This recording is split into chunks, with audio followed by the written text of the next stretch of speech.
इस वीडियो में हम एनसीईआरटी पैटर्न पर आधारित क्लास 10 के मैथमेटिक्स के चैप्टर 12 के एक्सरसाइज 12.1 के क्वेश्चन 2 को लर्न करेंगे। इस चैप्टर का नाम है वृत्तों से संबंधित क्षेत्रफल, जिसे अंग्रेजी में कहते हैं एरियाज रिलेटेड टू सर्किल्स।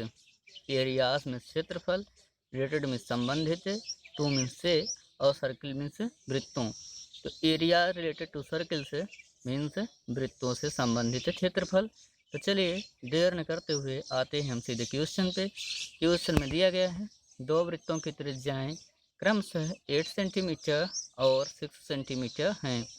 दो वृत्त हैं जिसमें से पहले वृत्त की त्रिज्या 8 सेंटीमीटर है और दूसरे की त्रिज्या 6 सेंटीमीटर है। उस वृत्त की त्रिज्या ज्ञात कीजिए जिसका क्षेत्रफल इन दोनों वृत्तों के क्षेत्रफलों के योग के बराबर हो। हमें उस वृत्त की त्रिज्या ज्ञात करनी है जिस वृत्त का क्षेत्रफल पहले वाले वृत्त के क्षेत्रफल और दूसरे वाले वृत्त के क्षेत्रफल के योग के बराबर हो। आइए हम इसका सलूशन करते हैं।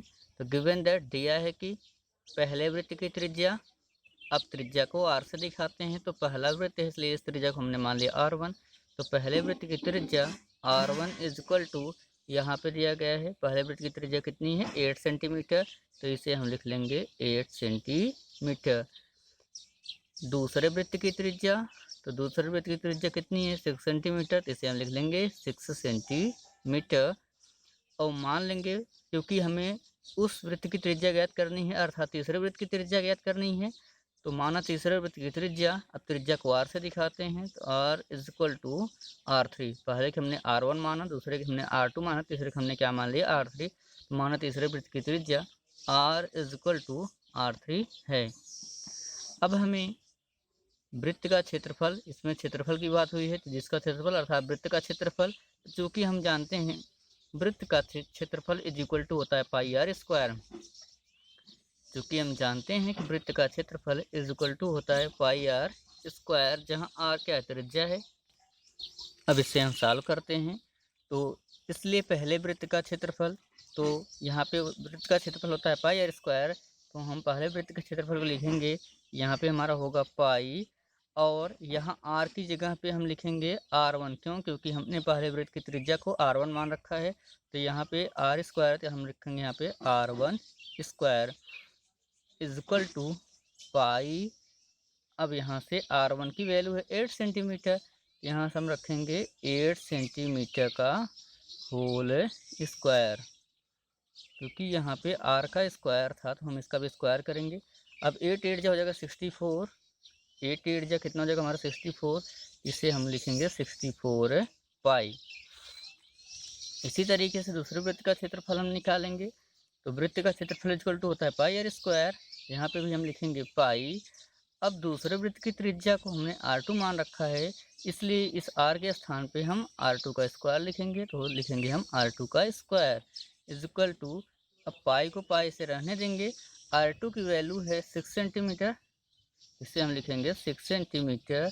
अब r2 का स्क्वायर है तो हम इसका भी स्क्वायर कर देंगे। अब 6 जा कितना होता है 36, तो यहाँ हम लिखेंगे 36 और पाई है तो हम क्या लिख देंगे यहाँ पे पाई। और तीसरे वृत्त का क्षेत्रफल, तो इसे भी हम लिखेंगे क्योंकि वृत्त का क्षेत्रफल इक्वल टू होता है पाई आर स्क्वायर, यहाँ पे हम लिखेंगे पाई। और तीसरे वृत्त की त्रिज्या r को हमने r3 मान रखा है, तो इस r स्क्वायर की जगह पर हम क्या लिखेंगे r3 का स्क्वायर। तो पाई और r2 के स्क्वायर, r के स्क्वायर की जगह पर हम क्या लिखेंगे r3 का स्क्वायर। क्यों? क्योंकि पहले जगह हमने r1 स्क्वायर, दूसरी जगह r2 का स्क्वायर, तीसरी जगह क्या लिखेंगे r3 का स्क्वायर। अब r3 की वैल्यू हमें निकालनी है अर्थात तीसरे वृत्त की त्रिज्या हमें निकालनी है।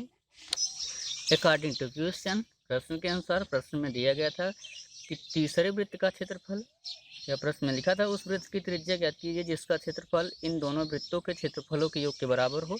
अर्थात हम तीसरे वृत्त का क्षेत्रफल इज इक्वल टू दिया है पहले वृत्त का क्षेत्रफल धन दूसरे वृत्त का क्षेत्रफल। तो तीसरे वृत्त का क्षेत्रफल की वैल्यू हमने कितना निकाल रखा है पाई r3 स्क्वायर।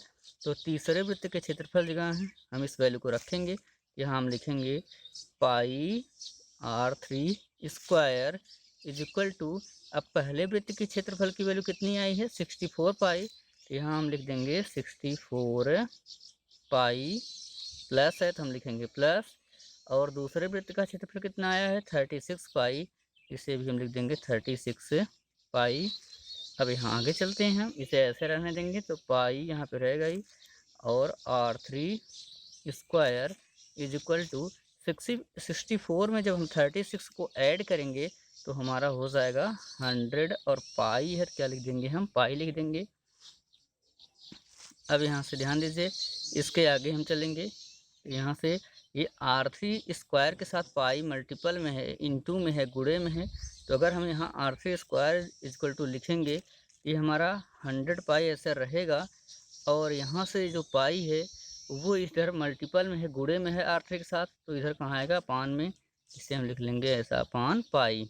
इस पाई से ये पाई कैंसिल हो जाएगा, तो यहाँ पे हमारी R3 की वैल्यू आ जाएगी R3 square is equal to, यहाँ से बचा केवल हमारा 100, हमें केवल R3 चाहिए ना कि R3 स्क्वायर चाहिए, तो अगर हम R3 इज इक्वल टू निकालेंगे, अगर हम R3 इक्वल टू निकालेंगे तो यहाँ से हमें इसका वर्गमूल लेना पड़ेगा 100 का, और 100 को हम लिख सकते हैं 10 इंटू 10, और यहाँ से अगर कोई चीज़ रूट में 2 बार होती है तो एक बार बाहर निकल के आती है, अर्थात यहाँ से इसकी वैल्यू आ जाएगी, एक बार 10 बाहर निकल के आएगा और हो जाएगा हमारा 10 सेंटीमीटर।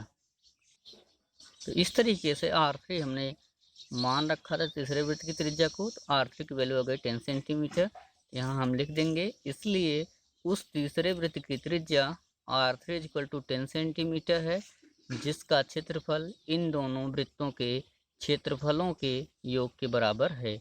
इसलिए उस तीसरे वृत्त की त्रिज्या R3 इक्वल टू 10 सेंटीमीटर है, जिसका क्षेत्रफल इन दोनों वृत्तों के क्षेत्रफलों के योग के बराबर है।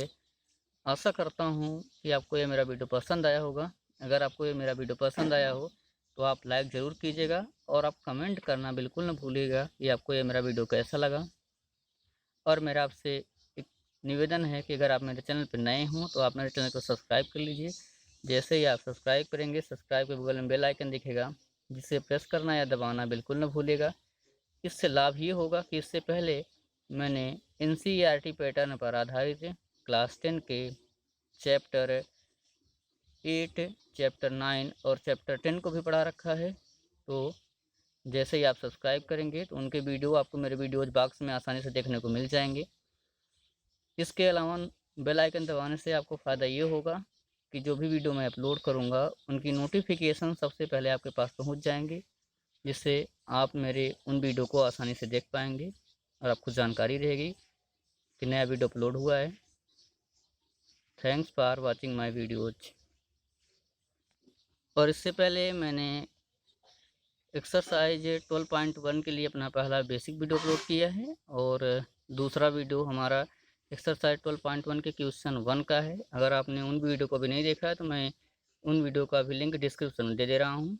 आप डिस्क्रिप्शन में दिए गए लिंक की सहायता से उन वीडियो को भी आसानी से देख पाएंगे।